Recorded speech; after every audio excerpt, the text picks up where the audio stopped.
Chapter An-Nasr, 110, of the Quran, Surah An-Nasr, the latest academic and rational translation. After the great victory of Makkah, a heavy influx into faith was observed, upon which more organizational struggle and vigilance and defensive measures were ordered. However, the concrete socio-political steps to be taken by the divine government were crookedly diverted again into more worship rituals and mere verbal glorification of God, as you can see from the specimen of traditional translations below. بسم الله الرحمن الرحيم.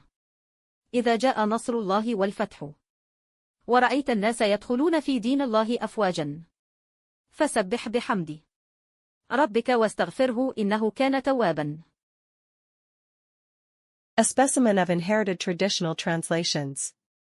When God's succor comes, and victory, and thou sayest people enter God's religion in hosts, extol thy sustainers' limitless glory, and praise him, and seek his forgiveness, for, behold, he is ever an acceptor of repentance. By Assad. Now the latest academic and rational translation. Now when God's succor has come and the big victory is achieved, and you have witnessed people entering the divine system of conduct in flocks, you must get down to exert all your resources towards creating a general state in society where your sustainers' praise and appreciation becomes imminent. And keep seeking his protection. Indeed, he is the one who reverts to you with mercy.